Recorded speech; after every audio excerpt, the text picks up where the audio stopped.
See, there's a lot of things going on in the UK and around the world at the moment. For me, this is so important to be able to get this as a clarification. Now, I'm of African descent. My parents are Nigerian. I'm very, very proud of where I come from. But I'm fully aware that I live in the UK. I'm fully aware. And as a Christian, which is the most important thing for me, is I've got to stand up for Christians and for people like myself because, you know, other people are doing their two pennies worth for their religion. Why not do and go straight all out for my faith? And my faith has seen me through so many things. My God, if I started to tell you a story, you'd probably see me in a different light.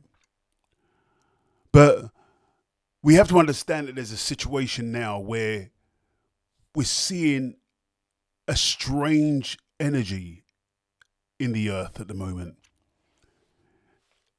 In London alone, in the UK rather, I should say, people seem like they're just walking around in like a shell of themselves. They do not seem how, and I remember back in the days how people were just literally free. Like every area is affected. The social aspects, I mean, just even going out, if you even have the strength or the confidence to go out or the energy to even go out, when you go out, it's a different energy. It's like something has taken over this world and nobody knows what it is, but they know it's there. And I run this company called the Voice of Healing. And for me, it works with guys and girls who are really going through a hard time and don't know where to place themselves. So I set up a podcast called the Voice of Healing podcast. It's called, for men, it's called Second Chances, because I believe we all deserve a second chance. When I look at how the world is, and then I come to the UK, you know, from Germany or wherever I am around the world, I see different energies, but it looks like the people in London. I was just down in central London and just looking at the people, they just seemed like were just sucked. All the energy just like from them. They're just existing. There's no quality of life, and I mean in terms of like eye contact. You know, smile. You know, everyone's like just focused in and just like a heavy cloud. That's the only way I could describe it. It seems like there's a heavy cloud over everyone here. And it's sad to see because I knew how it was before. We were having I mean, God, if anyone would have told me that we would be the way we are now, I would have said they were crazy. But when I see how the joy of people has just been, you know, there is no joy. It's just like, when's the next bad thing going to happen? When's the next offense? When's the next argument? When's the next fight? When's the next war? When, you know, it's just never ending. And it's so sad to see. Because, of course, you know, I grew up, I'm not trying to paint the UK as like, you know, holier than thou. But I grew up in an area and a time where there was like full racism, right? I was discriminated, you know, my mother fought, you know, my father had disagreements, my brothers had disagreements, and, you know, we used to do war with skinheads and mods back in the days. But nothing kind of seemed like what it was now. Like it's completely different. It's a different energy. It's like there's like a layer on this earth in the UK. And I tell you, people are feeling it. It's like something is bubbling underneath. And I think one of the main points is this. People have been muzzled from expressing themselves fully in a respectful way. Like it started off, yeah, you know, it's offensive to say this, and then we started to cancel people and we started doing Me Too movements. And now people are just like, can't say anything. But just because they can't say anything, it doesn't mean it's disappearing. It doesn't mean it doesn't exist. In fact, it's a pressure kettle just waiting to explode. And then I ask myself this question: is this done by design? Are you muzzling a person to a point where they can't even express themselves fully and truly? And if you say, please express yourself with respect, then that's, for me, fine. Because everyone is different and nobody should be pigeonholed as to, we're not robots. We need to be able to express ourselves in truth and with respect. And if I respect you, I will not be, rude or aggressive or derogatory. I would never be any of those things if I respect you. And then if I don't, which I have no obligation to, I would separate myself away from you.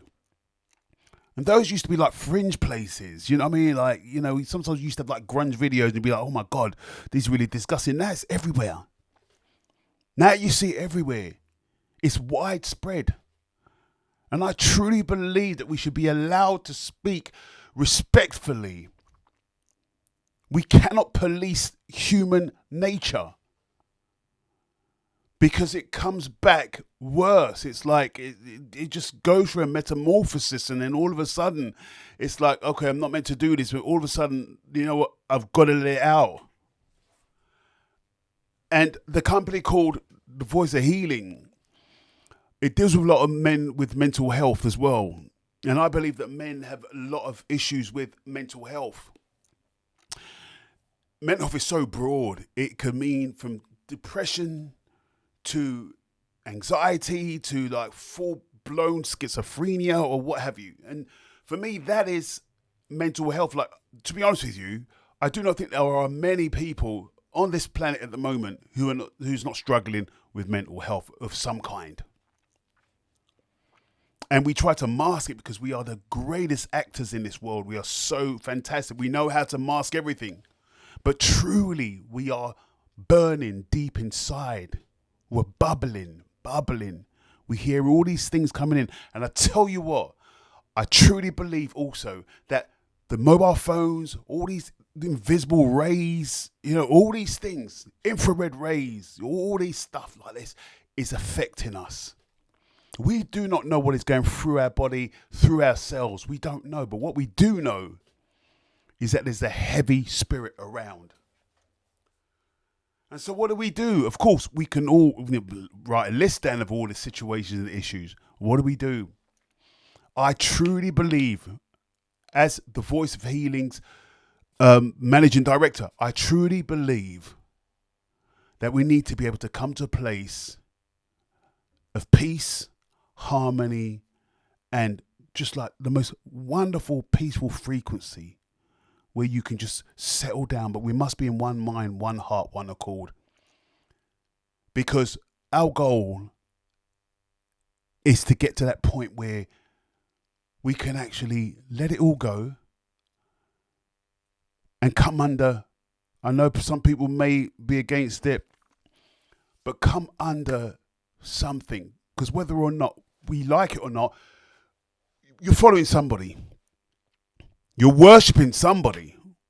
Be it Trump, be it God, be it Allah, be it this, be it that. You're worshipping somebody. Balenciaga, Hermes, Louis Vuitton. You're worshipping somebody. And that's what it is. You know what I mean? So what's going to benefit you? You're putting all your energy into this. It could be like, you love the latest pop singer, or you love this particular actor, or you're blown away by this artist, or you're blown away by this politician because they speak so, a lot, they're aligned with you and everything. You're worshipping them. My thing is, worship your God. And that's Christ for me. And everyone, I believe you can worship who you like. But if you are worshipping the same thing that I'm worshipping, and I don't mean like a zealot, if you're worshipping the same thing I'm worshipping, then we're in alignment. We are in alignment. I'm not making out wearing two faces.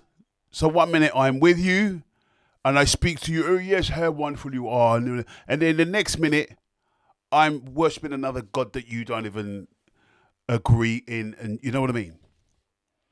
We have got to be sold out 100%. It will not work any other way, and that's how you know who is with you. Light has no fellowship with darkness. You know, you have to be able to separate the wheat from the chaff. And that doesn't mean hate anyone else. This is a problem we have as well, is that we believe as soon as we dislike something, or no, as soon as we don't agree with something, we dislike it. You know, if I don't agree with something, oh, you're a hater, you're a bigot, you don't like this, you don't like that, and it's wrong. We should be able to have the autonomy to come to the realization, okay, am I being a hater? Let me decide that. Am I being the big R? Let me decide that. Am I being an anti-Semite against myself? Let me decide that. Am I being misogynist? Let me decide that. Not for you to tell me who I should be or how I should behave. So when we're in alignment, things become easier. And not to say I have issues with my family all the time. You know what I mean? And that's not to say that we're not on the same mind, the same accord, and the same spiritual wavelength. So when it's time to get down and to pray and to just or meditate, we do it. We put all the things we have aside, all our little differences, and we come under that. And I want to encourage you guys to follow me. If this aligns with you, then follow me on The Voice of Healing and share and subscribe and do whatever you need to do, because you know what? We under Christ have got to stay strong. Keep your head up. There is a spiritual warfare out there. As the famous Conor McGregor said, God recognizes God. So you must recognize your God. Take care. Yours, Carl.